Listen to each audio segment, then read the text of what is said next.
CD1. Certa vez, quando tinha 6 anos, vi num livro sobre a Floresta Virgem, Histórias Vividas, uma imponente gravura.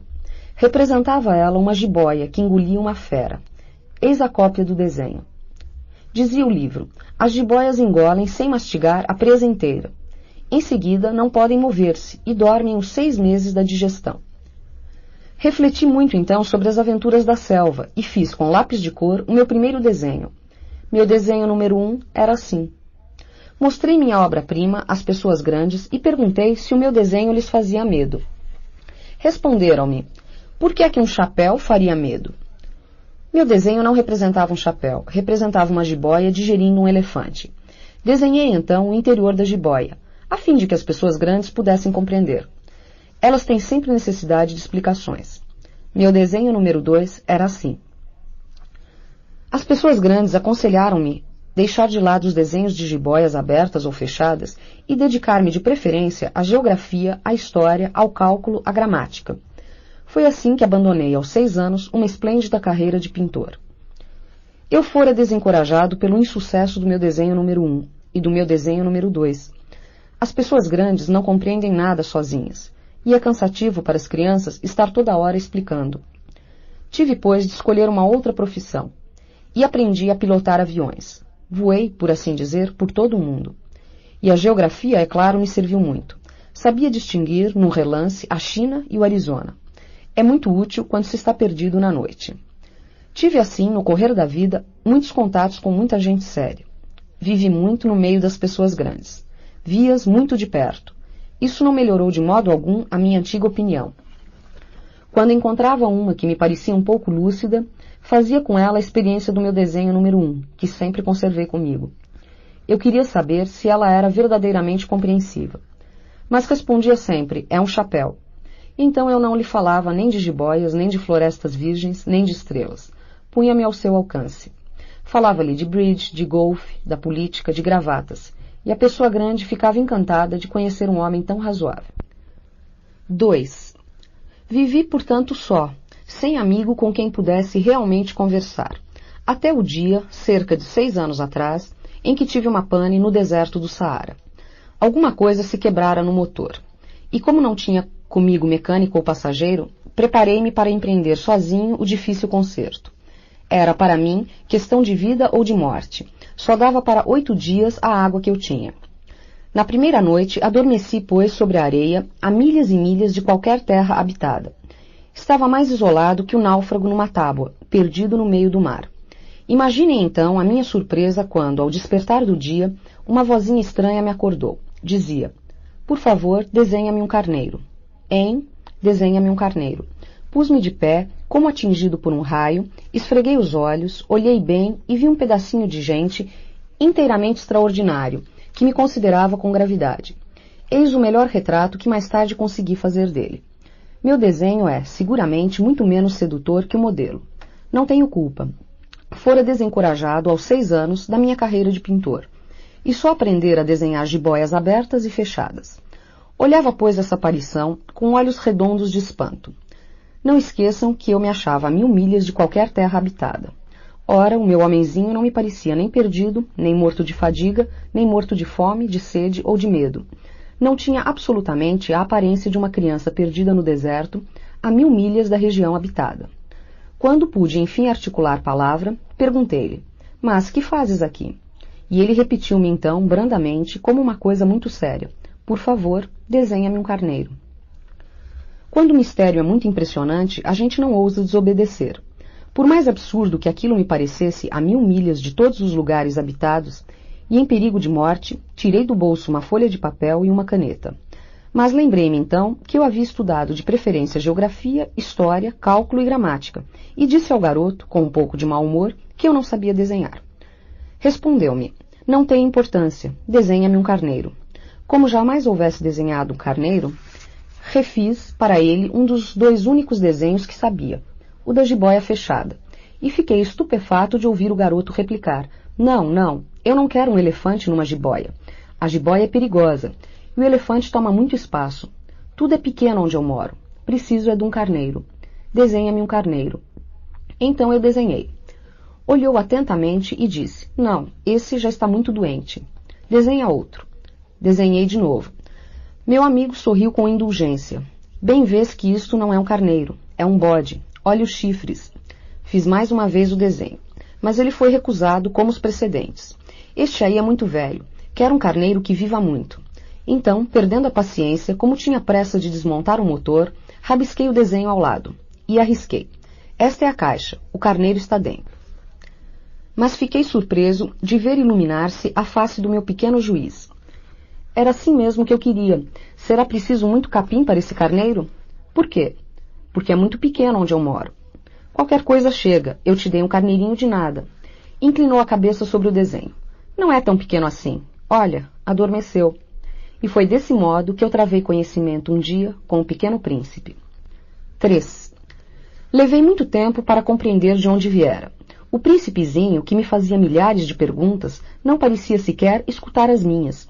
Palavras pronunciadas ao acaso é que foram, pouco a pouco, revelando tudo. Assim, quando viu pela primeira vez meu avião, não vou desenhá-lo aqui, é muito complicado para mim, perguntou-me bruscamente, que coisa é aquela? Não é uma coisa, aquilo voa, é um avião, o meu avião. Eu estava orgulhoso de lhe comunicar que eu voava. Então ele exclamou, como, tu caíste do céu? Sim, disse eu modestamente. Ah, como é engraçado. E o príncipezinho deu uma bela risada que me irritou profundamente. Gosto que levem a sério as minhas desgraças. Em seguida acrescentou. Então, tu também vens do céu? De que planeta és tu? Vislumbrei um clarão no mistério da sua presença e interroguei bruscamente. Tu vens então de outro planeta? Mas ele não me respondeu. Balançava lentamente a cabeça, considerando o avião. É verdade que nisto aí não podes ter vindo de longe. Mergulhou então num pensamento que durou muito tempo. Depois, tirando do bolso meu carneiro, ficou contemplando o seu tesouro. Poderão imaginar que eu ficara intrigado com aquela semi-confidência sobre os outros planetas. Esforcei-me então por saber mais um pouco. De onde vens, meu bem? Onde é tua casa? Para onde queres levar meu carneiro? Ficou meditando em silêncio e respondeu depois.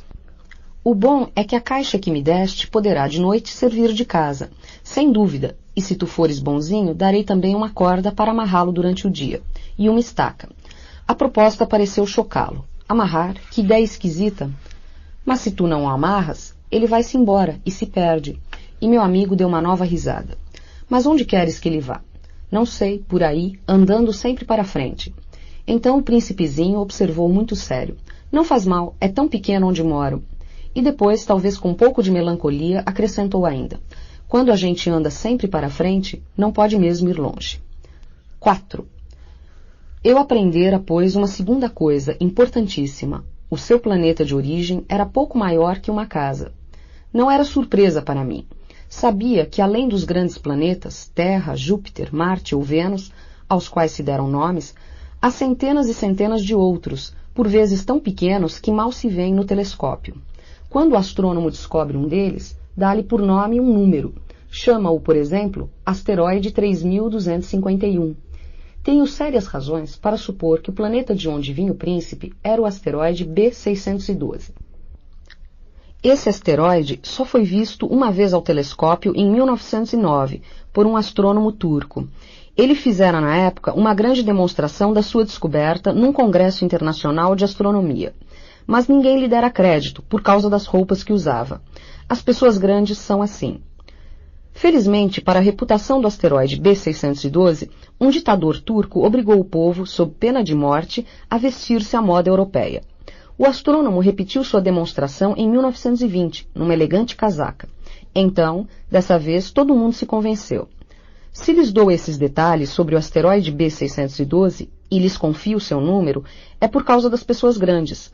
As pessoas grandes adoram os números. Quando a gente lhes fala de um novo amigo, elas jamais se informam do essencial. Não perguntam nunca qual é o som da sua voz. Quais os brinquedos que prefere? Será que ele coleciona borboletas? Mas perguntam, qual é a sua idade? Quantos irmãos tem ele? Quanto pesa? Quanto ganha seu pai? Somente então é que elas julgam conhecê-lo. Se dizemos às pessoas grandes, vi uma bela casa de tijolos cor-de-rosa, gerânios na janela, pombas no telhado, elas não conseguem, de modo nenhum, fazer uma ideia da casa. É preciso dizer-lhes, vi uma casa de 600 contos. Então elas exclamam, que beleza! Assim, se a gente lhes disser, a prova de que o príncipezinho existia é que ele era encantador, que ele ria e que ele queria um carneiro. Quando alguém quer um carneiro, é porque existe. Elas darão de ombros e nos chamarão de criança. Mas, se dissermos, o planeta de onde ele vinha é o asteroide B612, ficarão inteiramente convencidas e não amolarão com perguntas. Elas são assim mesmo. É preciso não lhes querer mal por isso. As crianças devem ser muito indulgentes com as pessoas grandes. Mas nós que compreendemos a vida, nós não ligamos aos números. Gostaria de ter começado esta história à moda dos contos de fada. Teria gostado de dizer, era uma vez um pequeno príncipe que habitava um planeta pouco maior que ele e que tinha necessidade de um amigo. Para aqueles que compreendem a vida, isto pareceria, sem dúvida, muito mais verdadeiro. Porque eu não gosto que leiam meu livro levianamente. Dá-me tanta tristeza narrar estas lembranças. Faz já 6 anos que meu amigo se foi com seu carneiro. Se tento descrevê-lo aqui, é justamente porque não o quero esquecer. É triste esquecer um amigo. Nem todo mundo tem amigo. E eu corro o risco de ficar como as pessoas grandes, que só se interessam por números. Foi por causa disso que comprei uma caixa de tintas e alguns lápis também. É duro pôr-se a desenhar na minha idade, quando nunca se fez outra tentativa, além das jiboias fechadas e abertas dos longínquos 6 anos. Experimentarei, é claro, fazer os retratos mais parecidos que puder. Mas não tenho muita esperança de conseguir.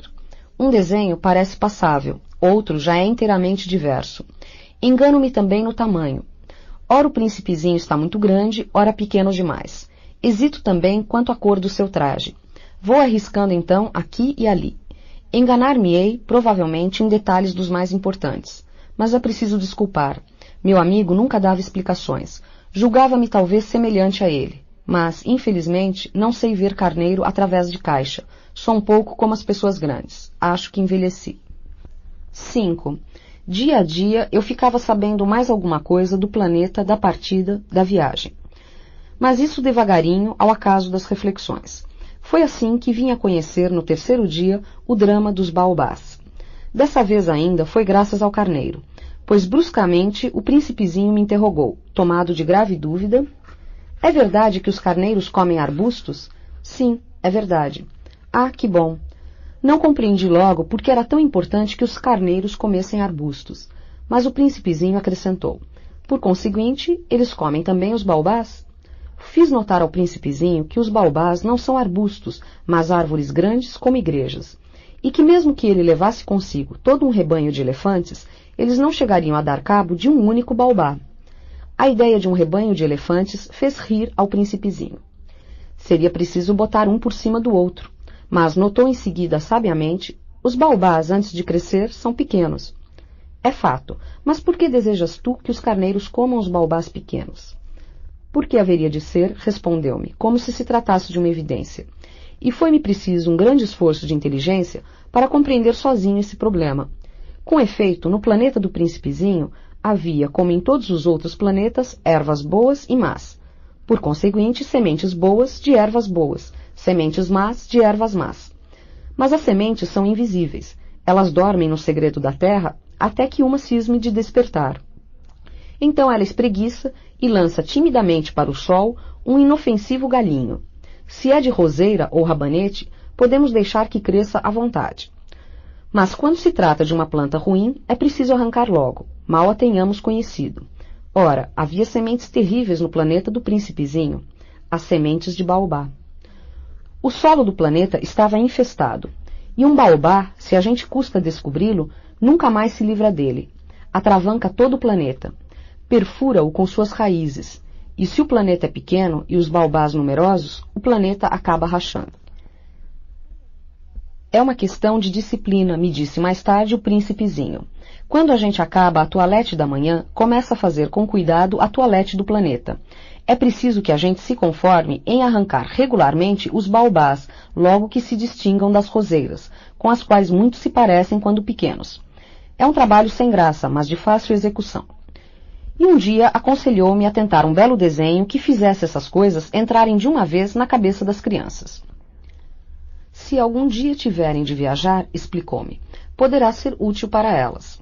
Às vezes não há inconveniente em deixar um trabalho para mais tarde. Mas, quando se trata de baobá, é sempre uma catástrofe. Conheci um planeta habitado por um preguiçoso. Havia deixado 3 arbustos. E, de acordo com as indicações do príncipezinho, desenhei o tal planeta.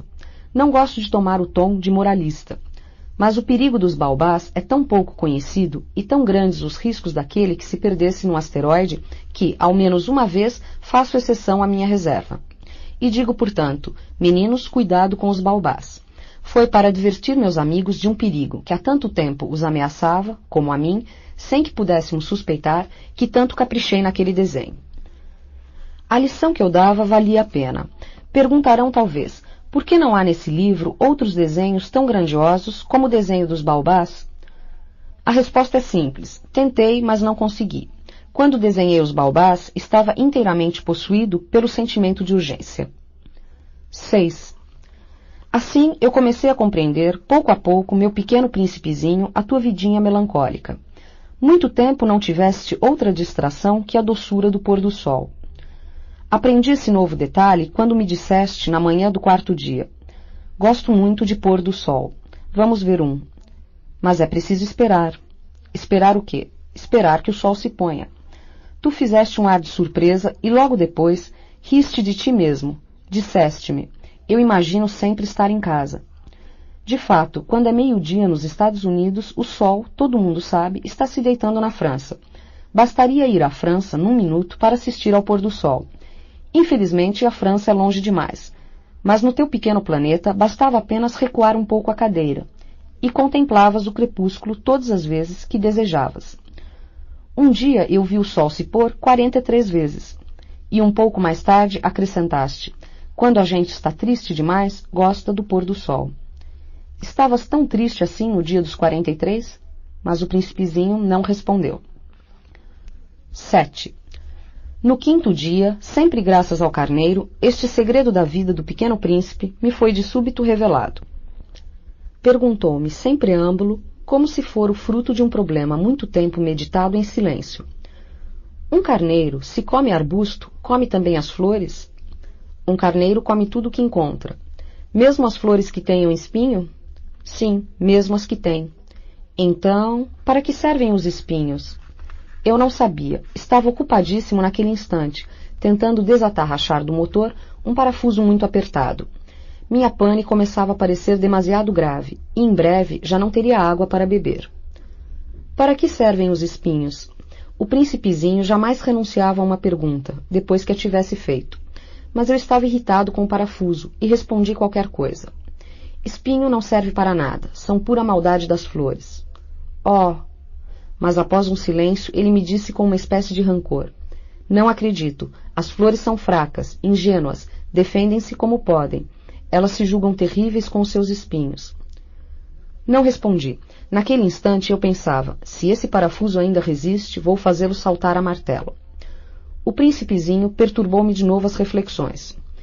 E tu pensas então que as flores... Ora, eu não penso nada. Eu respondi qualquer coisa. Eu só me ocupo com coisas sérias. Ele olhou-me estupefato. Coisas sérias.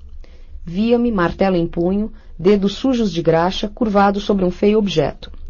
Tu falas como as pessoas grandes. Senti um pouco de vergonha, mas ele acrescentou, implacável, tu confundes todas as coisas, misturas tudo. Estava realmente muito irritado, sacudia ao vento cabelos de ouro. Eu conheço um planeta onde há um sujeito vermelho quase roxo. Nunca cheirou uma flor, nunca olhou uma estrela, nunca amou ninguém, nunca fez outra coisa senão somas, e o dia todo repete como tu, eu sou um homem sério, eu sou um homem sério, e isso o faz inchar-se de orgulho, mas ele não é um homem, é um cogumelo. Um o quê? Um cogumelo. O príncipezinho estava agora pálido de cólera. Há milhões e milhões de anos que as flores fabricam espinhos. Há milhões e milhões de anos que os carneiros as comem, apesar de tudo. E não será sério procurar compreender por que perdem tanto tempo fabricando espinhos inúteis? Não terá importância a guerra dos carneiros e das flores? Não será mais importante que as contas do tal sujeito? E se eu, por minha vez, conheço uma flor única no mundo, que só existe no meu planeta, e que um belo dia um carneirinho pode liquidar num só golpe, sem avaliar o que faz, isto não tem importância? Corou um pouco e continuou em seguida. Se alguém ama uma flor da qual só existe um exemplar em milhões e milhões de estrelas, isto basta para que seja feliz quando a contempla. Ele pensa, minha flor está lá, em algum lugar, mas se o carneiro come a flor, é para ele, bruscamente, como se todas as estrelas se apagassem, e isto não tem importância. Não pôde dizer mais nada. Pôs-se bruscamente a soluçar. A noite caíra. Larguei as ferramentas. Ria-me do martelo, do parafuso, da sede e da morte. Havia numa estrela, num planeta, o meu, a Terra, um príncipezinho a consolar. Tomei-o nos braços, embalei-o, e lhe dizia, a flor que tu amas não está em perigo. Vou desenhar uma pequena mordaça para o carneiro. Uma armadura para a flor. Eu não sabia o que dizer. Sentia-me desajeitado. Não sabia como atingi-lo, onde encontrá-lo. É tão misterioso o país das lágrimas. 8. Pude bem cedo conhecer melhor aquela flor. Sempre houvera, no planeta do Pequeno Príncipe, flores muito simples, ornadas de uma só fileira de pétalas, e que não ocupavam lugar nem incomodavam ninguém. Apareciam certa manhã na relva e já à tarde se extinguiam. Mas aquela brotara um dia de um grão trazido não se sabe de onde, e o príncipezinho vigiara de perto o pequeno broto, tão diferente dos outros. Podia ser uma nova espécie de baobá. Mas o arbusto logo parou de crescer e começou então a preparar uma flor. O príncipezinho, que assistia à instalação de um enorme botão, bem sentiu que sairia dali uma aparição miraculosa. Mas a flor não acabava mais de preparar-se, de preparar sua beleza no seu verde quarto. Escolhia as cores com cuidado. Vestia-se lentamente, ajustava uma a uma suas pétalas. Não queria sair como os cravos amarrotada. No radioso esplendor da sua beleza é que ela queria aparecer. Ah, sim, era vaidosa. Sua misteriosa toilette, portanto, durara dias e dias. E eis que uma bela manhã, justamente à hora do sol nascer, havia-se afinal mostrado. E ela, que se preparara com tanto esmero, disse bocejando, ah, eu acabo de despertar. Desculpa, estou ainda toda despenteada. O príncipezinho, então, não pôde conter o seu espanto. Como és bonita! Não é? Respondeu a flor docemente. Nasci ao mesmo tempo que o sol. O príncipezinho percebeu logo que a flor não era modesta, mas era tão comovente. Creio que é hora do almoço, acrescentou ela. Tu poderias cuidar de mim. E o príncipezinho, embaraçado, fora buscar um regador com água fresca e servira a flor. Assim, ela o afligira logo com sua mórbida vaidade. Um dia, por exemplo, falando dos seus 4 espinhos, dissera ao pequeno príncipe, é que eles podem vir, os tigres, com suas garras. Não há tigres no meu planeta, objetara o príncipezinho. E depois, os tigres não comem erva. Não sou uma erva, respondera a flor suavemente. Perdoa-me. Não tenho receio dos tigres, mas tenho horror das correntes de ar. Não terias acaso um paravento? Horror das correntes de ar. Não é muito bom para uma planta, notara o príncipezinho. É bem complicada essa flor. À noite me colocarás sob a redoma. Faz muito frio no teu planeta. Está mal instalado. De onde eu venho? Mas interrompeu-se de súbito. Viera em forma de semente. Não pudera conhecer nada dos outros mundos.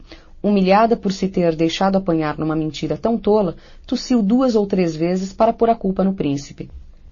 E o paravento? Ia buscá-lo, mas tu me falavas, então ela redobrara a tosse para infligir-lhe remorso. Assim o príncipezinho, apesar da boa vontade do seu amor, logo duvidara dela. Tomara a sério palavras sem importância e se tornara infeliz. Não a devia ter escutado, confessou-me um dia. Não se deve nunca escutar as flores, basta olhá-las, aspirar o perfume. A minha embalsamava o planeta, mas eu não me contentava com isso. A tal história das garras, que tanto me agastara, me devia ter enternecido. Confessou-me ainda. Não soube compreender coisa alguma. Devia tê-lo julgado pelos atos, não pelas palavras. Ela me perfumava, me iluminava. Não devia jamais ter fugido. Deveria ter-lhe adivinhado a ternura sob seus podres ardis. São tão contraditórias as flores, mas eu era jovem demais para saber amar. 9. Creio que ele aproveitou para evadir-se pássaros selvagens que emigravam. Na manhã da partida, pôs o planeta em ordem, revolveu cuidadosamente seus 2 vulcões em atividade, pois possuía 2 vulcões, e era muito cômodo para esquentar o almoço. Possuía também um vulcão extinto, mas, como ele dizia, quem é que pode garantir? Revolveu também o extinto. Se eles são bem revolvidos, os vulcões queimam lentamente, regularmente, sem erupções. As erupções vulcânicas são como fagulhas de lareira. Na Terra, nós somos muito pequenos para revolver os vulcões. Por isso é que nos causam tanto dano. O príncipezinho arrancou também, não sem um pouco de melancolia, os últimos rebentos de baobá. Ele julgava nunca mais voltar. Mas todos esses trabalhos familiares lhe pareceram aquela manhã extremamente doces. E quando regou pela última vez a flor e se dispunha a colocá-la sob a redoma, percebeu que estava com vontade de chorar. Adeus, disse ele à flor. Mas a flor não respondeu. Adeus, repetiu ele. A flor tossiu. Mas não era por causa do resfriado. Eu fui uma tola, disse por fim. Peço-te perdão. Trata de ser feliz. A ausência de censuras o surpreendeu. Ficou parado, inteiramente sem jeito, com a redoma no ar. Não podia compreender essa calma doçura. É claro que eu te amo, disse-lhe a flor. Foi por minha culpa que não soubeste de nada. Isso não tem importância. Foste tão tolo quanto eu. Trata de ser feliz. Mas pode deixar em paz a redoma. Não preciso mais dela. Mas o vento... Não estou assim tão resfriada. O ar fresco da noite me fará bem. Eu sou uma flor. Mas os bichos... É preciso que eu suporte 2 ou 3 larvas se quiser conhecer as borboletas. Dizem que são tão belas. Do contrário, quem virá visitar-me? Tu estarás longe. Quanto aos bichos grandes, não tenho medo deles. Eu tenho as minhas garras. E ela mostrava ingenuamente seus 4 espinhos. Em seguida acrescentou. Não demores assim, que é exasperante. Tu decidiste partir. Vai-te embora. Pois ela não queria que ele a visse chorar. Era uma flor muito orgulhosa. 10. Ele se achava na região dos asteroides 325, 326, 327, 328, 329, 330. Começou, pois, a visitá-los para procurar uma ocupação e se instruir. O primeiro era habitado por um rei. O rei sentava-se, vestido de púrpura e arminho, num trono muito simples, posto que majestoso. Ah, eis um súdito, exclamou o rei ao dar com o príncipezinho. E o príncipezinho perguntou a si mesmo, como pode ele reconhecer-me se jamais me viu? Ele não sabia que para os reis o mundo é muito simplificado. Todos os homens são súditos. Aproxima-te para que eu te veja melhor, disse o rei, todo orgulhoso de poder ser rei para alguém. O príncipezinho procurou com olhos onde sentar-se, mas o planeta estava todo atravancado pelo magnífico manto de arminho. Ficou então de pé, mas como estava cansado, bocejou. É contra a etiqueta bocejar na frente do rei, disse o monarca. Eu o proíbo. Não posso evitá-lo, disse o príncipezinho confuso. Fiz uma longa viagem e não dormi ainda. Então, disse o rei, eu te ordeno que bocejes. Há anos que não vejo ninguém bocejar. Os bocejos são uma raridade para mim. Vamos, boceja, é uma ordem. Isso me intimida, eu não posso mais, disse o príncipezinho todo vermelho. Respondeu o rei. Então, eu te ordeno, ora bocejares e ora... Ele gaguejava um pouco e parecia vexado. Porque o rei fazia questão fechada que sua autoridade fosse respeitada. Não tolerava desobediência, era um monarca absoluto, mas, como era muito bom, dava ordens razoáveis. Se eu ordenasse, costumava dizer, que um general se transformasse em gaivota, e o general não me obedecesse, a culpa não seria do general, seria minha. Posso sentar-me? Interrogou timidamente o príncipezinho. Eu te ordeno que te sentes, respondeu-lhe o rei, que puxou majestosamente um pedaço do manto de arminho. Mas o príncipezinho se espantava. O planeta era minúsculo. Sobre quem reinaria o rei? Majestade, eu vos peço perdão de ousar interrogar-vos. Eu te ordeno que me interrogues, apressou-se o rei a declarar. Majestade, sobre quem é que reinais? Sobre tudo, respondeu o rei, com uma grande simplicidade. Sobre tudo? O rei, com um gesto discreto, designou seu planeta, os outros e também as estrelas. Sobre tudo isso? Sobre tudo isso, respondeu o rei, pois ele não era apenas um monarca absoluto, era também um monarca universal. E as estrelas vos obedecem? Sem dúvida, disse o rei, obedecem prontamente, eu não tolero indisciplina. Um tal poder maravilhou o príncipezinho. Se ele fosse detentor do mesmo, teria podido assistir não a 44, mas a 72, ou mesmo a 100, ou mesmo a 200 pores do sol no mesmo dia.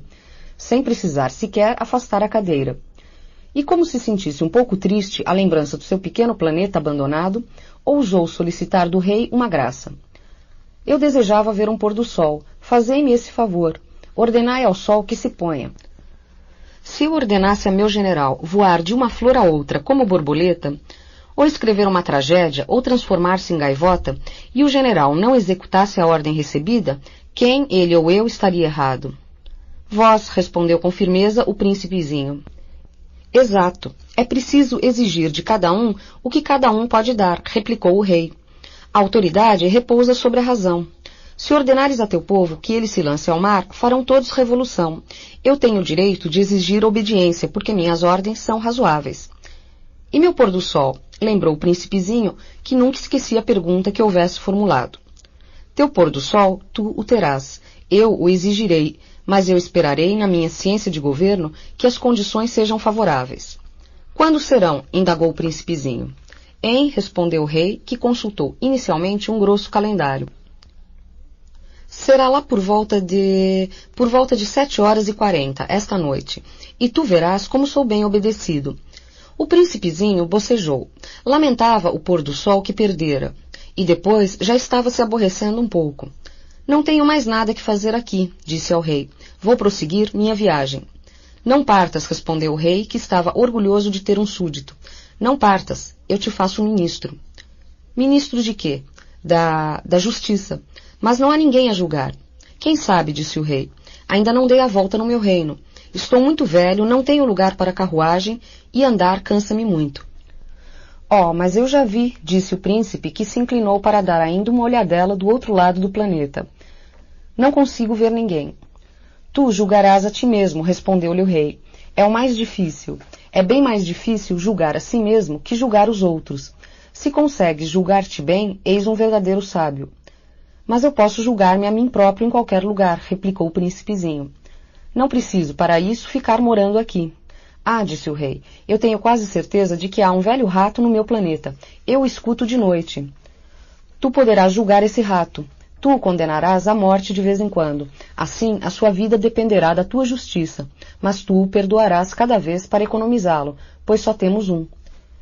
Respondeu o príncipezinho, eu não gosto de condenar à morte, e acho que vou mesmo embora. Não, disse o rei, mas o príncipezinho, tendo acabado os preparativos, não quis afligir o velho monarca. Se vossa majestade deseja ser prontamente obedecido, poderá dar-me uma ordem razoável. Poderia ordenar-me, por exemplo, que partisse em menos de 1 minuto. Parece-me que as condições são favoráveis. Como o rei não dissesse nada, o príncipezinho hesitou um pouco. Depois suspirou e partiu. Eu te faço meu embaixador, apressou-se o rei em gritar. Tinha um ar de grande autoridade. As pessoas grandes são muito esquisitas, pensava durante a viagem o príncipezinho. 11. O segundo planeta, um vaidoso o habitava. Um admirador vem visitar-me, exclamou de longe o vaidoso, mal vira o príncipe. Porque, para os vaidosos, os outros homens são sempre admiradores. Bom dia, disse o príncipezinho. Você tem um chapéu engraçado. É para agradecer, exclamou o vaidoso. Para agradecer quando me aclamam. Infelizmente não passa ninguém por aqui. Sim, disse o príncipezinho sem compreender. Bate as mãos uma na outra, aconselhou o vaidoso. O príncipezinho bateu as mãos uma na outra. O vaidoso agradeceu modestamente, erguendo o chapéu. Isso é mais divertido que a visita ao rei, disse consigo mesmo o príncipezinho. E recomeçou a bater as mãos uma na outra. O vaidoso recomeçou a agradecer, tirando o chapéu. Após 5 minutos de exercício, o príncipezinho cansou-se com a monotonia do brinquedo. E para o chapéu cair, perguntou ele, que é preciso fazer? Mas o vaidoso não ouviu. Os vaidosos só ouvem os elogios. Não é verdade que tu me admiras muito? Perguntou ele ao príncipezinho. Que quer dizer admirar? Admirar significa reconhecer que eu sou o homem mais belo, mais rico, mais inteligente e mais bem vestido de todo o planeta. Mas só há você no seu planeta. Dá-me esse gosto, admira-me mesmo assim. Eu te admiro, disse o príncipezinho, dando de ombros. Mas como pode isso interessar-te? E o príncipezinho foi-se embora. As pessoas grandes são decididamente muito bizarras, ia pensando ele, pela viagem afora. 12. O planeta seguinte era habitado por um bêbado. Esta visita foi muito curta, mas mergulhou o príncipezinho numa profunda melancolia. Que fazes aí? Perguntou ao bêbado, silenciosamente instalado, diante de uma coleção de garrafas vazias e uma coleção de garrafas cheias. Eu bebo, respondeu o bêbado, com ar lúgubre. Por que é que bebes? Perguntou-lhe o príncipezinho. Para esquecer, respondeu o beberrão. Esquecer o quê? Indagou o príncipezinho, que já começava a sentir pena. Esquecer que eu tenho vergonha, confessou o bêbado, baixando a cabeça. Vergonha de quê? Investigou o príncipezinho, que desejava socorrê-lo. Vergonha de beber, concluiu o beberrão, encerrando-se definitivamente no seu silêncio. E o príncipezinho foi-se embora perplexo. As pessoas grandes são decididamente muito bizarras, dizia de si para si durante a viagem. 13. O quarto planeta era o do homem de negócios. Estava tão ocupado que não levantou sequer a cabeça à chegada do príncipe. Bom dia, disse-lhe este, o seu cigarro está apagado. 13 e 2 são 5. 5 e 7, 12. 12 e 3, 15. Bom dia. 15 e 7, 22. 22 e 6, 28. Não há tempo para acender de novo. 26 e 5, 31. São pois 501.622.731. 500 milhões de quê? Hein? Ainda estás aqui? 501 milhões de... Eu não sei mais. Tenho tanto trabalho. Sou um sujeito sério. Não me preocupo com ninharias. 2 e 5, 7. 500 milhões de quê? Repetiu o príncipezinho, que nunca na sua vida renunciara a uma pergunta uma vez que a tivesse feito. O homem de negócios levantou a cabeça. Há 54 anos que habito este planeta e só fui incomodado 3 vezes. A primeira vez foi há 22 anos por um besouro caído não sei de onde. Fazia um barulho terrível e cometi 4 erros na soma. A segunda foi há 11 anos, por uma crise de reumatismo. Falta de exercício. Não tenho tempo para passeio. Sou um sujeito sério. A terceira é esta. Eu dizia, portanto, 501 milhões... Milhões de quê? O homem de negócios compreendeu que não havia esperança de paz. Milhões dessas coisinhas que se veem às vezes no céu. Moscas? Não, não. Essas coisinhas que brilham. Abelhas? Também não. Essas coisinhas douradas que fazem sonhar os ociosos. Eu cá sou um sujeito sério. Não tenho tempo para divagações. Ah, estrelas? Isso mesmo, estrelas. E que fazes tu de 500 milhões de estrelas? 501.622.731. Eu sou um sujeito sério. Gosto de exatidão. E que fazes tu dessas estrelas? Que faço delas? Sim. Nada, eu as possuo. Tu possuis as estrelas? Sim. Mas eu já vi um rei que... Os reis não possuem, eles reinam sobre. É muito diferente. E de que te serve possuir as estrelas? Serve-me para ser rico. E para que te serve ser rico? Para comprar outras estrelas, se alguém achar. Esse aí, disse o príncipezinho, para si mesmo, raciocina um pouco como bêbado. No entanto, fez ainda algumas perguntas. Como pode a gente possuir as estrelas? De quem são elas? Respondeu ameaçador o homem de negócios. Eu não sei. De ninguém. Logo são minhas, porque pensei primeiro. Basta isso? Sem dúvida. Quando achas um diamante que não é de ninguém, ele é teu. Quando achas uma ilha que não é de ninguém, ela é tua. Quando tens uma ideia primeiro, tu a fazes registrar, ela é tua. E quanto a mim, eu possuo as estrelas, pois ninguém antes de mim teve a ideia de as possuir. Isso é verdade, disse o príncipezinho. E que fazes tu com elas? Eu as administro. Eu as conto e reconto, disse o homem de negócios. É difícil, mas eu sou um homem sério. O príncipezinho ainda não estava satisfeito. Eu, se possuo um lenço, posso colocá-lo em torno do pescoço e levá-lo comigo. Se possuo uma flor, posso colher a flor e levá-la comigo. Mas tu não podes colher as estrelas. Não, mas eu posso colocá-las no banco. Que quer dizer isto? Isso quer dizer que eu escrevo num papelzinho o número das minhas estrelas. Depois tranco o papel à chave numa gaveta. Só isto? E basta. É divertido, pensou o príncipezinho. É bastante poético, mas não é muito sério. O príncipezinho tinha sobre as coisas sérias ideias muito diversas das ideias das pessoas grandes. Eu, disse ele ainda, possuo uma flor que rego todos os dias. Possuo 3 vulcões que revolvo toda semana, porque revolvo também o que está extinto. A gente nunca sabe. É útil para os meus vulcões, é útil para a minha flor que eu os possua, mas tu não és útil às estrelas. O homem de negócios abriu a boca, mas não achou nada a responder, e o príncipezinho se foi. As pessoas grandes são mesmo extraordinárias, repetia simplesmente no percurso da viagem. 14. O quinto planeta era muito curioso, era o menor de todos. Mal dava para um lampião e o acendedor de lampiões. O príncipezinho não podia atinar para que pudessem servir no céu, num planeta sem casa e sem gente, um lampião e o acendedor de lampiões. No entanto, disse consigo mesmo, talvez esse homem seja mesmo absurdo. No entanto, é menos absurdo que o rei, que o vaidoso, que o homem de negócios, que o beberrão. Seu trabalho, ao menos, tem um sentido. Quando acende o lampião, é como se fizesse nascer mais uma estrela, mais uma flor. Quando o apaga, porém, é estrela ou flor que adormecem. É uma ocupação bonita, e é útil, porque é bonita. Quando abordou o planeta, saudou respeitosamente o acendedor. Bom dia, por que acabas de apagar teu lampião? É o regulamento, respondeu o acendedor. Bom dia. Que é o regulamento? É apagar meu lampião. Boa noite. E tornou a acender. Mas por que acabas de o acender de novo? É o regulamento, respondeu o acendedor. Eu não compreendo, disse o príncipezinho. Não é para compreender, disse o acendedor. Regulamento é regulamento. Bom dia. E apagou o lampião. Em seguida, enxugou a fronte num lenço de quadrinhos vermelhos. Eu executo uma tarefa terrível. Antigamente era razoável. Apagava de manhã e acendia à noite. Tinha o resto do dia para descansar e o resto da noite para dormir. E depois disso, mudou o regulamento? O regulamento não mudou, disse o acendedor. Aí é que está o drama. O planeta, de ano em ano, gira mais depressa e o regulamento não muda. E então, disse o príncipezinho, agora que ele dá uma volta por minuto, não tenho mais um segundo de repouso. Acendo e apago uma vez por minuto. Ah, que engraçado. Os dias aqui duram um minuto. Não é nada engraçado, disse o acendedor. Já faz um mês que estamos conversando. Um mês? Sim, 30 minutos, 30 dias. Boa noite. E acendeu o lampião. O príncipezinho considerou-o e amou aquele acendedor tão fiel ao regulamento. Lembrou-se dos pores do sol que ele mesmo produzia, recuando um pouco a cadeira.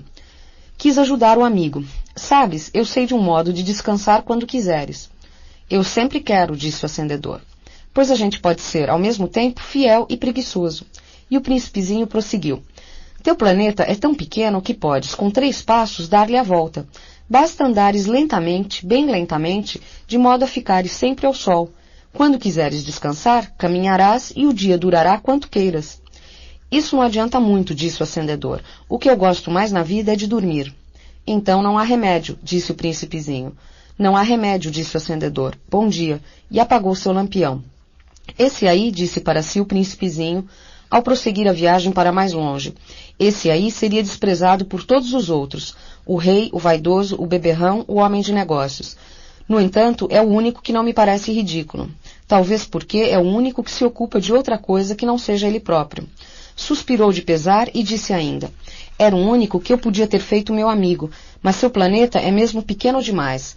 Não há lugar para 2. O que o príncipezinho não ousava confessar é que os 1440 pores do sol em 24 horas davam-lhe certa saudade do abençoado planeta. 15. O 6º planeta era 10 vezes maior. Era habitado por um velho que escrevia livros enormes. Bravo! Eis um explorador! Exclamou ele, logo que viu o príncipezinho. O príncipezinho assentou-se na mesa, ofegante. Já viajara tanto. De onde vens? Perguntou-lhe o velho. Que livro é esse? Perguntou-lhe o príncipezinho. Que faz o senhor aqui? Sou geógrafo, respondeu o velho. Que é um geógrafo? Perguntou o príncipezinho. É um sábio que sabe onde se encontram os mares, os rios, as cidades, as montanhas, os desertos. É bem interessante, disse o príncipezinho. Eis, afinal, uma verdadeira profissão. E lançou um olhar em torno de si, no planeta do geógrafo. Nunca havia visto planeta tão majestoso. O seu planeta é muito bonito. Haverá oceanos nele? Como hei de saber? Disse o geógrafo. Ah, o príncipezinho estava decepcionado. E montanhas? Como hei de saber? Disse o geógrafo. E cidades, e rios, e desertos? Como hei de saber? Disse o geógrafo pela 3ª vez. Mas o senhor é geógrafo. É claro, disse o geógrafo, mas não sou explorador. Há uma falta absoluta de exploradores. Não é o geógrafo que vai contar as cidades, os rios, as montanhas, os mares, os oceanos, os desertos. O geógrafo é muito importante para estar passeando. Não deixa um instante a escrivaninha. Mas recebe os exploradores, interroga-os, anota suas lembranças. E se as lembranças de alguns lhe parecem interessantes, o geógrafo estabelece um inquérito sobre a moralidade do explorador. Por quê? Porque um explorador que mentisse produziria catástrofes nos livros de geografia. Como o explorador que bebesse demais. Por quê? Perguntou o Príncipezinho. Porque os bêbados veem dobrado. Então o geógrafo anotaria 2 montanhas onde há uma só. Conheço alguém, disse o Príncipezinho, que seria um mau explorador. É possível. Pois bem, quando a moralidade do explorador parece boa, faça uma investigação sobre a sua descoberta. Vai se ver? Não, seria muito complicado. Mas exige-se do explorador que ele forneça provas. Tratando-se, por exemplo, de uma grande montanha, ele trará grandes pedras. O geógrafo de súbito se entusiasmou. Mas tu vens de longe, tu és explorador, tu me vais descrever o teu planeta. E o geógrafo, tendo aberto seu caderno, apontou o seu lápis. Anotam-se primeiro a lápis as narrações dos exploradores. Espera-se para cobrir a tinta que o explorador tenha fornecido provas. Então, interrogou o geógrafo. Onde eu moro, disse o Príncipezinho, não é interessante, é muito pequeno. Eu tenho 3 vulcões, 2 vulcões em atividade e um vulcão extinto. A gente nunca sabe. A gente nunca sabe, repetiu o geógrafo. Tenho também uma flor. Mas nós não anotamos as flores, disse o geógrafo. Por que não? É o mais bonito. Porque as flores são efêmeras. O que quer dizer efêmera? As geografias, disse o geógrafo, são os livros de mais valor. Nunca ficam fora de moda. É muito raro que um monte troque de lugar. É muito raro um oceano esvaziar-se. Nós escrevemos coisas eternas. Mas os vulcões extintos podem se reanimar, interrompeu o Príncipezinho. Que quer dizer efêmera? Que os vulcões estejam extintos ou não, isso dá no mesmo para nós, disse o geógrafo. O que nos interessa é a montanha, ela não muda. Mas que quer dizer efêmera? Repetiu o Príncipezinho, que nunca na sua vida renunciara a uma pergunta que tivesse feito. Quer dizer ameaçada de próxima desaparição. Minha flor estará ameaçada de próxima desaparição? Sem dúvida. Minha flor é efêmera, disse o Príncipezinho. E não tem mais que 4 espinhos para defender-se do mundo. E eu a deixei sozinha.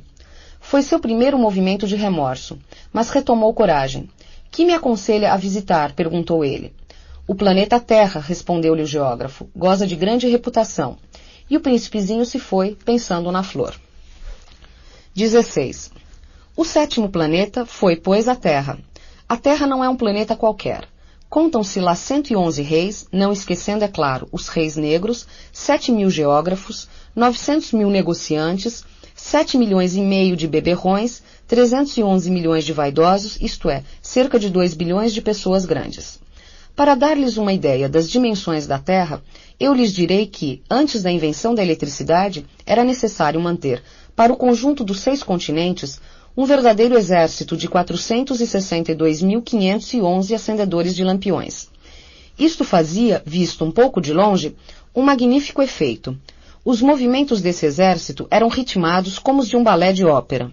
Primeiro vinha a vez dos acendedores de lampiões da Nova Zelândia e da Austrália. Esses, em seguida, acesos os lampiões, iam dormir. Entrava, por sua vez, a dança dos acendedores de lampiões da China e da Sibéria. E também desapareciam nos bastidores. Vinha a vez dos acendedores de lampiões da Rússia e das Índias. Depois os da África e da Europa. Depois os da América do Sul. Os da América do Norte.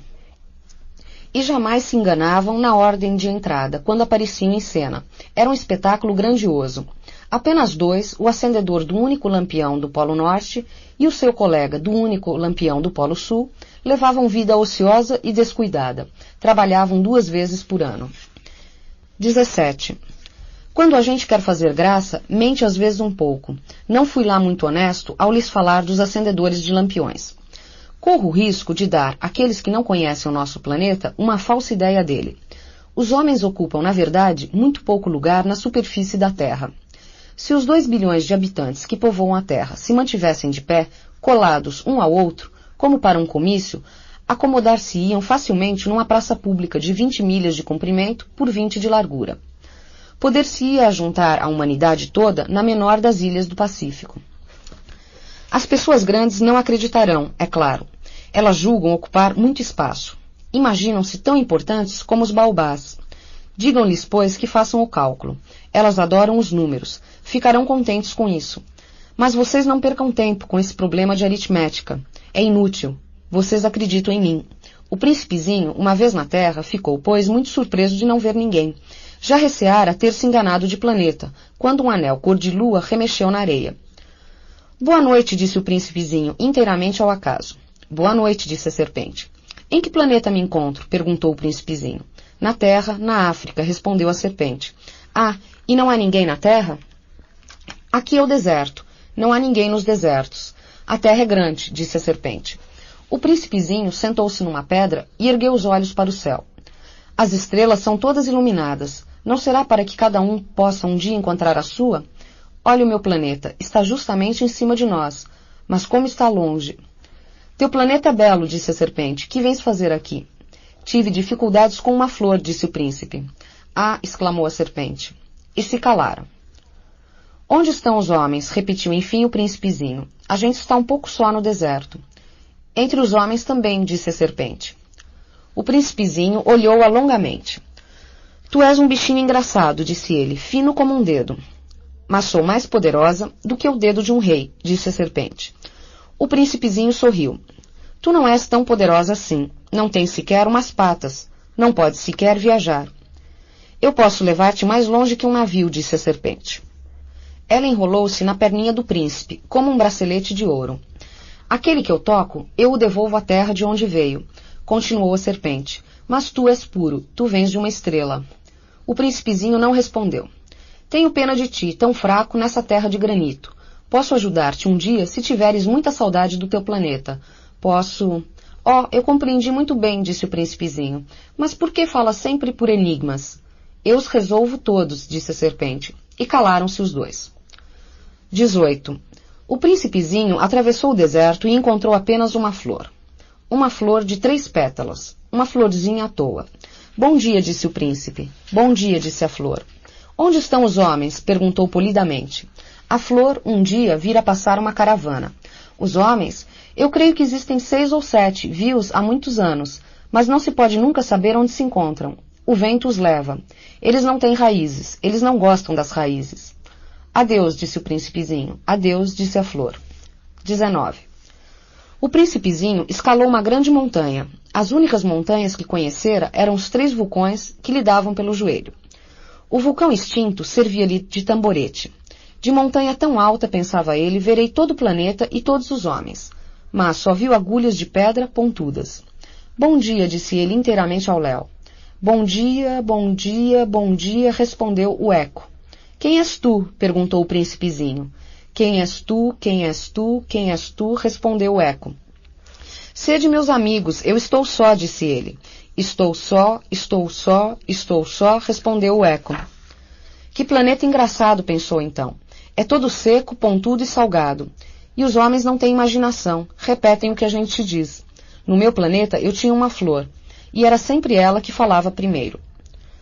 20. Mas aconteceu que o príncipezinho, tendo andado muito tempo pelas areias, pelas rochas e pela neve, descobriu enfim uma estrada. E as estradas vão todas na direção dos homens. Bom dia, disse ele. Era um jardim cheio de rosas. Bom dia, disseram as rosas. O príncipezinho contemplou-as. Eram todas iguais à sua flor. Quem sois? Perguntou ele estupefato. Somos rosas, disseram as rosas. Ah, exclamou o príncipezinho. E ele sentiu-se extremamente infeliz. Sua flor lhe havia contado que ela era a única de sua espécie em todo o universo. E eis que havia 5.000 iguaizinhas num só jardim. Ela haveria de ficar bem vermelha, pensou ele, se visse isto. Começaria a tossir, fingiria morrer para escapar ao ridículo. E eu então teria que fingir que cuidava dela, porque senão, só para me humilhar, ela era bem capaz de morrer de verdade. Depois refletiu ainda. Eu me julgava rico de uma flor sem igual, e apenas uma rosa comum que eu possuo, uma rosa e 3 vulcões que me dão pelo joelho, um dos quais extinto para sempre. Isso não faz de mim um príncipe muito grande, e deitado na relva ele chorou. 21. E foi então que apareceu a raposa. Bom dia, disse a raposa. Bom dia, respondeu polidamente o príncipezinho, que se voltou, mas não viu nada. Eu estou aqui, disse a voz debaixo da macieira. Quem és tu? Perguntou o príncipezinho. Tu és bem bonita. Sou uma raposa, disse a raposa. Vem brincar comigo, propôs o príncipezinho. Estou tão triste. Eu não posso brincar contigo, disse a raposa. Não me cativaram ainda. Ah, desculpa, disse o príncipezinho. Após uma reflexão, acrescentou. Que quer dizer cativar? Tu não és daqui, disse a raposa. Que procuras? Procuro os homens, disse o príncipezinho. Que quer dizer cativar? Os homens, disse a raposa, têm fuzis e caçam. É bem incômodo. Criam galinhas também. É a única coisa interessante que eles fazem. Tu procuras galinhas? Não, disse o príncipezinho. Eu procuro amigos. Que quer dizer cativar? É uma coisa muito esquecida, disse a raposa. Significa criar laços. Criar laços? Exatamente, disse a raposa. Tu não és ainda para mim, senão um garoto inteiramente igual a 100.000 outros garotos. E eu não tenho necessidade de ti. E tu não tens também necessidade de mim. Não passo a teus olhos de uma raposa igual a 100.000 outras raposas, mas se tu me cativas, nós teremos necessidade um do outro. Serás para mim único no mundo, e eu serei para ti única no mundo. Começo a compreender, disse o príncipezinho. Existe uma flor. Eu creio que ela me cativou. É possível, disse a raposa. Vê-se tanta coisa na terra. Oh, não foi na terra, disse o príncipezinho. A raposa pareceu intrigada. Num outro planeta? Sim. Há caçadores nesse planeta? Não. Que bom. E galinhas? Também não.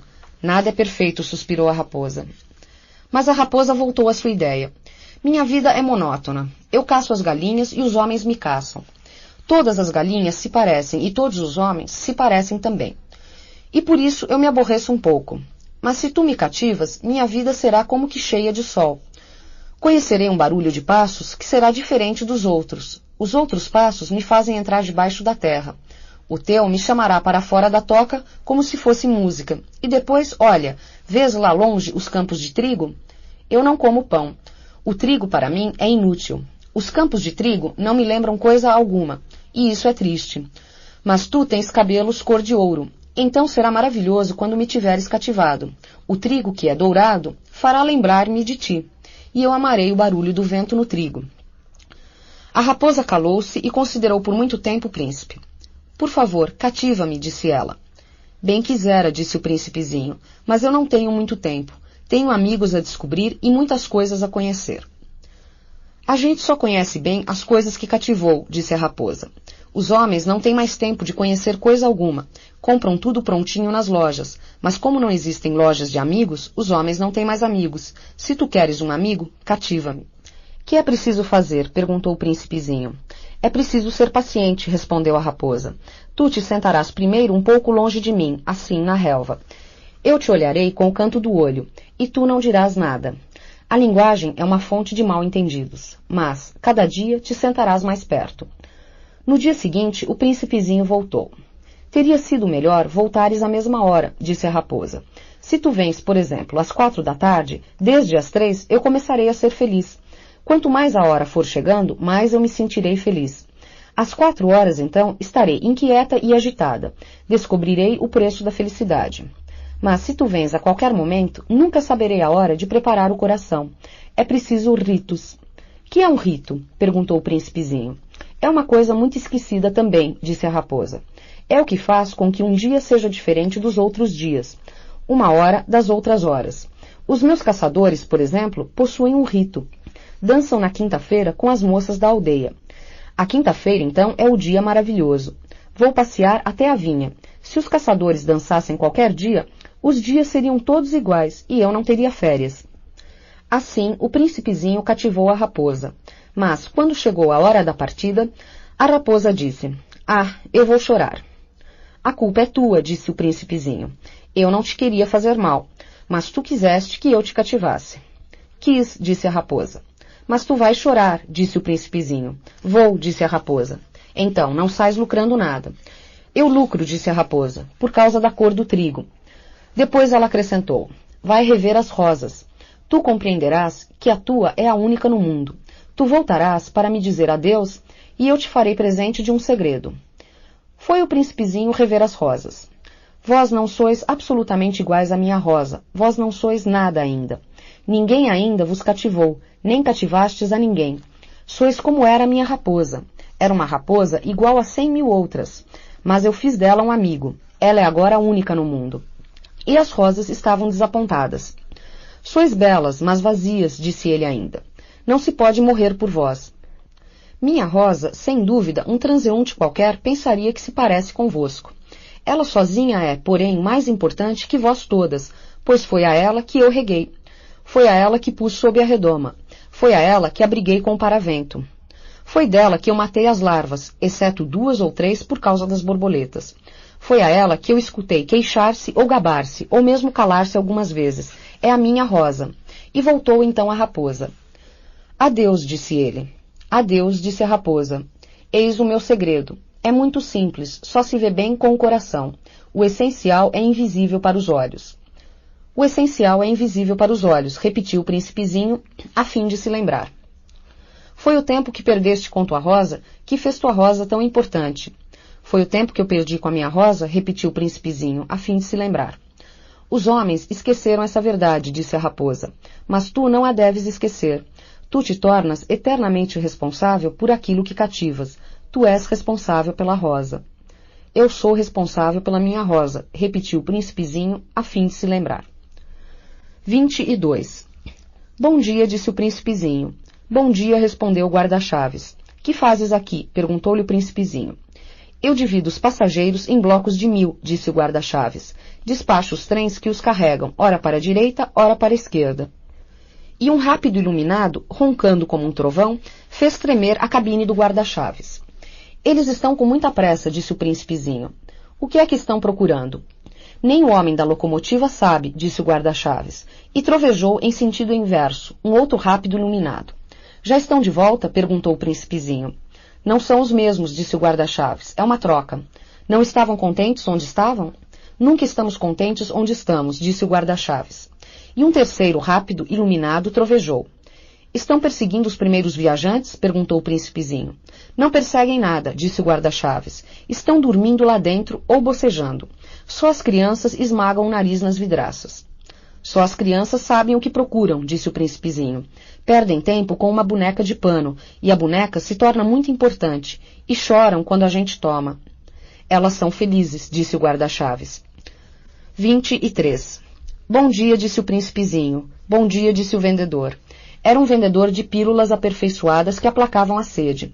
Toma-se uma por semana e não é mais preciso beber. Por que vendes isso? Perguntou o príncipezinho. É uma grande economia de tempo, disse o vendedor. Os peritos calcularam. A gente ganha 53 minutos por semana. E que se faz então com os 53 minutos? O que a gente quiser. Eu, pensou o príncipezinho, se tivesse 53 minutos para gastar, iria caminhando passo a passo, mãos no bolso, na direção de uma fonte. 24. Estávamos no 8º dia de minha pane, justamente quando bebia a última gota da minha provisão de água. Foi que ouvi a história do vendedor. Ah, disse eu ao príncipezinho, são bem bonitas as tuas lembranças, mas eu não consertei ainda meu avião. Não tenho mais nada para beber, e eu seria feliz, eu também, se pudesse ir caminhando passo a passo, mãos no bolso, na direção de uma fonte. Minha amiga raposa me disse, meu caro, não se trata mais de raposa. Por quê? Porque vamos morrer de sede. Ele não compreendeu o meu raciocínio e respondeu, é bom ter tido um amigo, mesmo se a gente vai morrer. Eu estou muito contente de ter tido a raposa por amiga. Não avalie o perigo, disse eu. Não tem nunca fome ou sede. Um raio de sol lhe basta. Mas ele me olhou e respondeu ao que eu pensava. Tenho sede também. Procuremos um poço. Eu fiz um gesto de desânimo.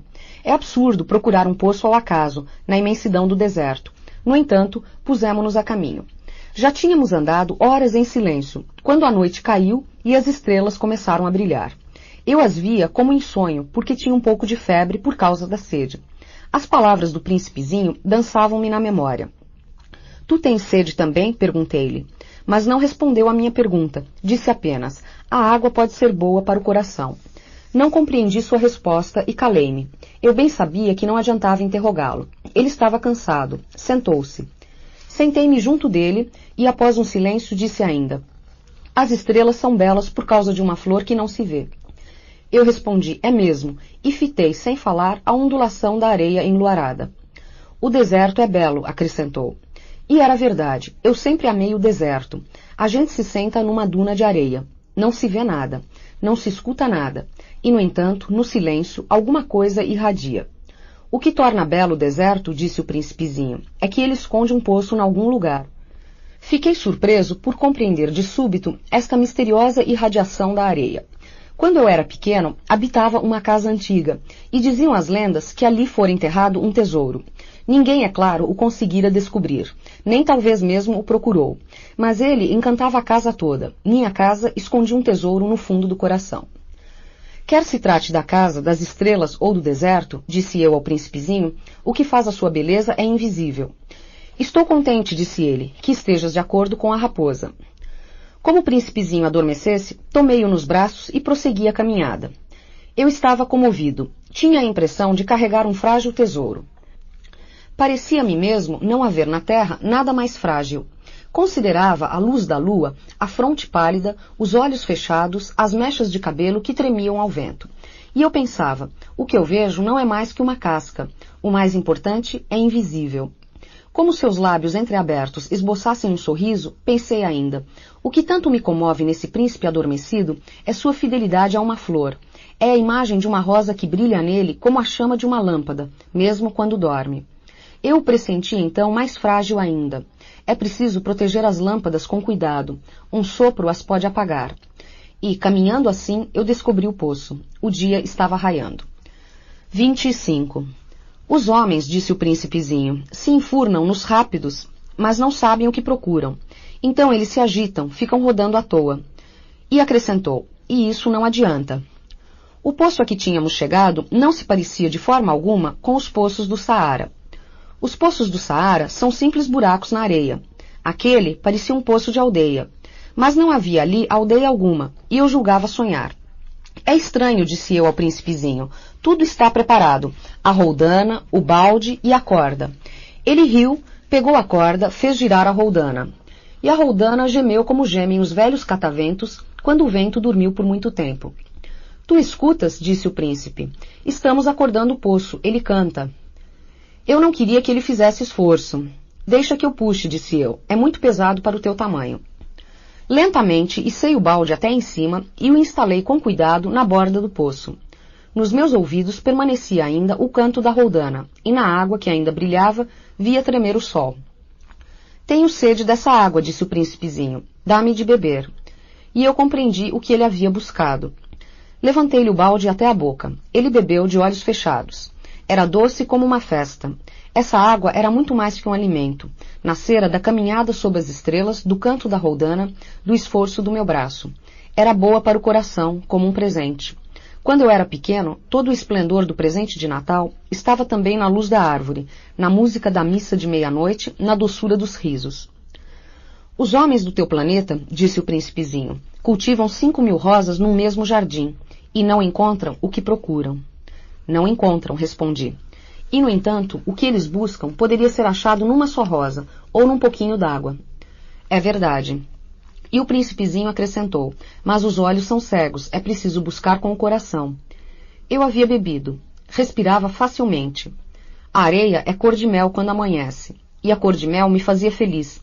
Por que haveria eu de estar triste? É preciso, disse baixinho o príncipe, que cumpras a tua promessa. Ele estava de novo sentado junto de mim. Que promessa? Tu sabes, a mordaça do meu carneiro. Eu sou responsável pela flor. Tirei do bolso as minhas tentativas de desenho. O príncipezinho os viu e disse rindo. Teus baobás parecem um pouco repolhos. Oh, eu estava tão orgulhoso dos meus baobás. Tua raposa, as orelhas dela parecem chifres, são compridas demais. Ele riu outra vez. Tu és injusto, meu bem. Eu só sabia desenhar jiboias abertas e fechadas. Não faz mal, disse ele. As crianças entendem. Rabisquei, portanto, uma pequena mordaça, mas sentia, ao entregá-la, um aperto no coração. Tu tens projetos que eu ignoro. Ele não me respondeu, mas disse. Lembras-te da minha queda na terra? Amanhã será o aniversário. Depois, após um silêncio, acrescentou. Caí pertinho daqui. E ficou vermelho ao dizê-lo. E, de novo, sem compreender porquê, eu senti um estranho pesar. No entanto, ocorreu-me a pergunta. Então não foi por acaso que vagava sozinho quando te encontrei há 8 dias, a milhas e milhas de qualquer região habitada? Não estarias voltando ao ponto da queda? O príncipezinho ficou vermelho de novo. E eu acrescentei, hesitando. Terá sido por causa do aniversário? O príncipezinho ficou mais vermelho. Não respondia nunca às perguntas. Mas quando a gente fica vermelho, não é o mesmo que dizer sim? Ah, disse-lhe eu tenho medo. Mas ele respondeu, tu deves agora trabalhar. ir em busca do teu aparelho. Espero-te aqui. Volta amanhã de tarde. Mas eu não estava tranquilo. Lembrava-me da raposa. A gente corre o risco de chorar um pouco quando se deixou cativar. 26. Havia ao lado do poço a ruína de um velho muro de pedra. Quando voltei do trabalho, no dia seguinte, vi, de longe, o príncipezinho sentado no alto, com as pernas balançando, e eu o escutei dizer: Tu não te lembras, então? Não foi bem aqui o lugar. Uma outra voz devia responder-lhe, porque replicou em seguida: Não, não estou enganado. O dia é este, mas não o lugar. Prossegui o caminho para o muro. Continuava a não ver ninguém. No entanto, o príncipezinho replicou novamente: Está bem, tu verás onde começa na areia o sinal dos meus passos. Basta esperar-me. Estarei ali esta noite. Eu me achava a 20 metros do muro e continuava a não ver nada. O príncipezinho disse ainda, após um silêncio: O teu veneno é do bom? Estás certa de que não vão sofrer muito tempo? Parei, o coração apertado, sem compreender ainda. Agora vai-te embora, disse ele. Eu quero descer. Então baixei os olhos para o pé do muro e dei um salto. Lá estava erguida para o príncipezinho uma dessas serpentes amarelas que nos liquidam num minuto. Enquanto procurava o revólver no bolso, dei uma rápida corrida, mas, percebendo o barulho, a serpente se foi encolhendo lentamente como um repuxo que morre, e, sem se apressar demais, enfiou-se entre as pedras, num leve tinir de metal. Cheguei ao muro a tempo de receber nos braços o meu caro príncipezinho, pálido como a neve. Que história é essa? Tu conversas agora com as serpentes? Desatei o nó do seu eterno lenço dourado, umedeci-lhe as têmporas, dei-lhe água. E agora não ousava perguntar-lhe coisa alguma. Olhou-me gravemente e passou-me os bracinhos no pescoço. Sentia-lhe o coração bater de encontro ao meu, como de um pássaro que morre, atingido pela carabina.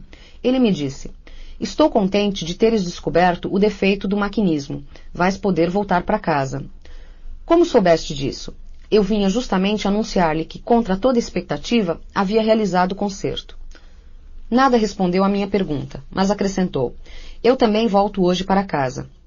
Depois, com melancolia, ele disse: É bem mais longe, bem mais difícil. Eu percebia claramente que algo de extraordinário se passava. Apertava-o nos braços como se fosse uma criancinha, mas tinha a impressão de que ele ia deslizando verticalmente no abismo, sem que eu nada pudesse fazer para detê-lo. Seu olhar estava sério, perdido ao longe. Tenho o teu carneiro, e a caixa para o carneiro, e a mordaça. Ele sorriu com tristeza. Esperei muito tempo. Pareceu-me que ele ia se aquecendo de novo, pouco a pouco. Meu querido, tu tiveste medo. É claro que tivera, mas ele sorriu docemente. Terei mais medo ainda esta noite. O sentimento do irreparável gelou-me de novo, e eu compreendi que não podia suportar a ideia de nunca mais escutar esse riso. Ele era para mim como uma fonte no deserto. Meu bem, eu quero ainda escutar o teu riso. Mas ele me disse: Faz um ano esta noite. Minha estrela se achará justamente em cima do lugar onde caiu o ano passado. Meu bem, não será um sonho mau essa história de serpente de encontro marcado de estrela? Mas não respondeu à minha pergunta e disse: O que é importante, a gente não vê. A gente não vê. Será como a flor. Se tu amas uma flor que se acha numa estrela, é doce, de noite, olhar o céu. Todas as estrelas estão floridas. Todas as estrelas estão floridas. Será como a água. Aquela que me deste parecia música por causa da roldana e da corda. Lembras-te como era boa? Lembro-me. Tu olharás de noite as estrelas. Onde eu moro é muito pequeno para que eu possa te mostrar onde se encontra a minha.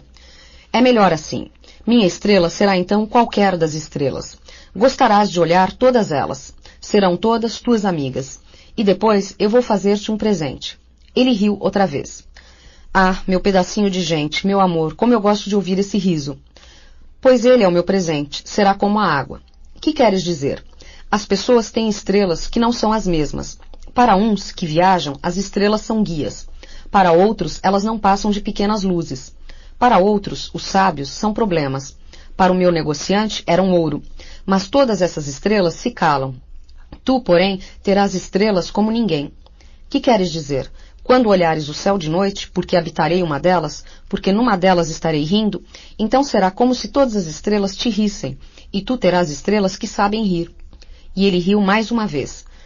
E quando te houveres consolado, a gente sempre se consola, tu te sentirás contente por me teres conhecido. Tu serás sempre meu amigo, terás vontade de rir comigo, e abrirás às vezes a janela à toa, por gosto, e teus amigos ficarão espantados de ouvir-te rir olhando o céu. Tu explicarás então: sim, as estrelas, elas sempre me fazem rir, e eles te julgarão maluco, será uma peça que te prego. E riu de novo. Será como se eu te houvesse dado, em vez de estrelas, montões de guizos que riem. E riu de novo, mais uma vez. Depois ficou sério. Esta noite, tu sabes, não venhas. Eu não te deixarei. Eu parecerei sofrer. Eu parecerei morrer. É assim. Não venhas ver, não vale a pena. Eu não te deixarei. Mas ele estava preocupado. Eu digo isto também por causa da serpente. É preciso que não te morda. As serpentes são más, podem morder por gosto. Eu não te deixarei. Mas uma coisa o tranquilizou.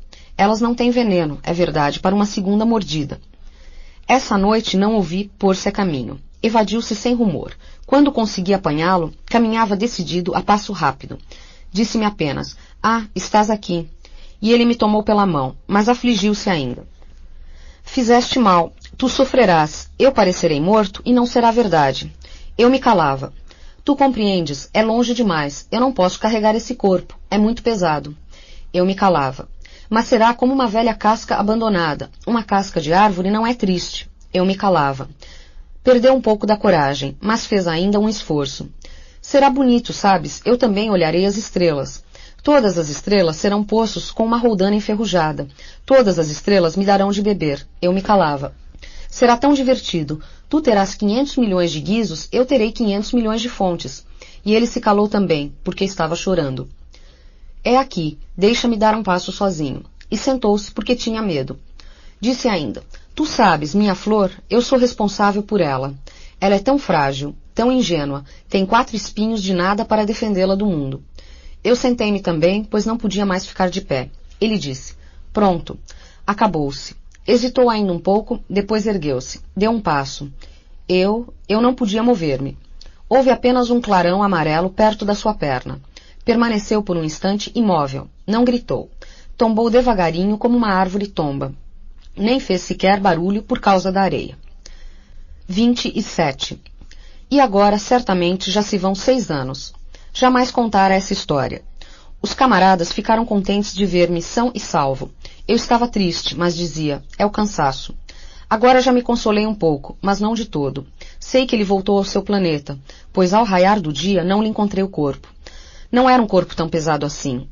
E gosto à noite de escutar as estrelas. 500 milhões de guizos. Mas eis que sucede uma coisa extraordinária. Na mordaça que desenhei para o príncipezinho, esqueci de juntar a correia. Não poderá jamais prendê-la no carneiro. E eu pergunto então: que se terá passado no planeta? Pode bem ser que o carneiro tenha comido a flor. Ora, eu penso, certamente que não. O príncipezinho encerra a flor todas as noites na redoma de vidro. E vigia bem o carneiro. Então eu me sinto feliz, e todas as estrelas riem docemente. Ora, eu digo, uma vez ou outra a gente se distrai e basta isto. Esqueceu uma noite a redoma de vidro, ou o carneiro saiu de mansinho sem que fosse notado. Então os guizos se transformam todos em lágrimas. Eis aí um mistério bem grande. Para vocês que amam também o príncipezinho, como para mim, todo o universo muda de sentido se num lugar que não sabemos onde, um carneiro, que não conhecemos, comeu ou não uma rosa. Olhem o céu. Perguntem: terá ou não terá o carneiro comido a flor? E verão como tudo fica diferente. E nenhuma pessoa grande jamais compreenderá que isso tenha tanta importância. Esta é, para mim, a mais bela paisagem do mundo, e também a mais triste. É a mesma da página precedente, mas desenhei-a de novo para mostrá-la bem. Foi aqui que o príncipezinho apareceu na terra e desapareceu depois. Olhem atentamente esta paisagem para que estejam certos de reconhecê-la se viajarem um dia na África, através do deserto. E se acontecer passarem por ali, eu lhes suplico que não tenham pressa e que esperem um pouco bem debaixo da estrela.